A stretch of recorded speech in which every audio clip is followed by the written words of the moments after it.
네, 오늘은 윤석열 전 대통령과 관련된 첫 선고가 있었습니다. 공수처의 체포영장 집행을 경호처 직원들을 동원해 막아섰다는 혐의 등으로 기소가 됐었는데요. 1심에서 징역 5년을 선고받았습니다. 피고인 일어서십시오. 주문. 피고인을 징역 5년에 처한다. 이상으로 판결 선고를 마쳤습니다. 피고인은 퇴정하십시오.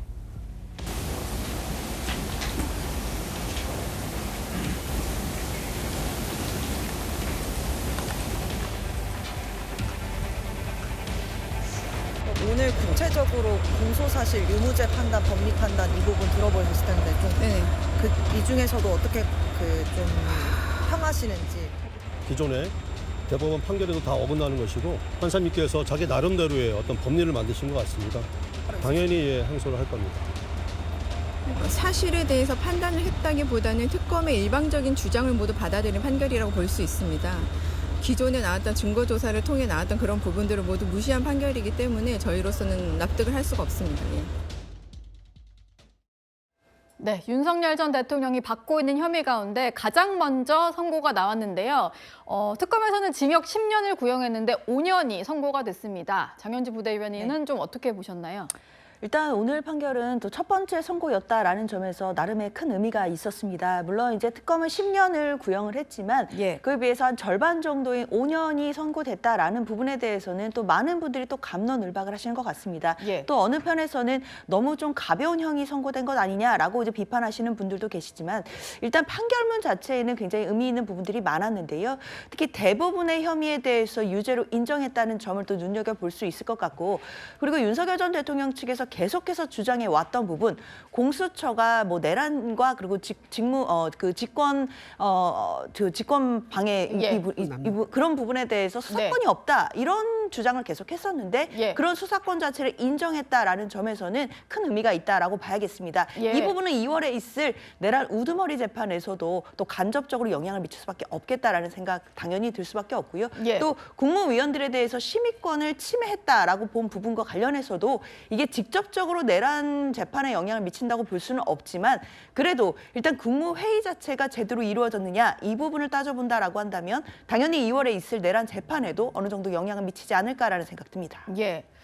지금 받고 있는 재판이 8개인데 그중에 하나가 선고가 나온 거고요. 공수처 체포 방해 혐의로 징역 5년이 오늘 선고가 된 겁니다. 또 사형이 구형됐던 것은 내란 우두머리 혐의인데 다음 달 19일에 1심 선고가 예정이 되어 있고 또 여러 가지 혐의가 많습니다. 뭐 평양 무인기 작전과 관련된 일반 이적 혐의도 있고 또 이종섭 전 대사의 범인 도피 혐의 이런 것들이 좀 있는데요. 이준우 대변인 보시기에는 첩첩산중이다 뭐 이런 말이 좀 나오는 것 같은데 어떻게 보시나요? 8개 재판 중에서 이제 겨우 하나가 이제 판결이 나왔으니까 뒤에 있는 이제 재판들도 아마 피말리는 그런 기다림이 이제 예상이 됩니다. 더군다나 지금 이제 5년형이 나왔기 때문에 뒤에 있는 5년의 유죄가 나왔기 때문에 뒤에 있는 재판들도 대부분 유죄의 이제 어떤 그 취지의 선고가 나오지 않을까 예상이 좀 되는 상황입니다. 다만 하나 좀 아쉬운 부분은요.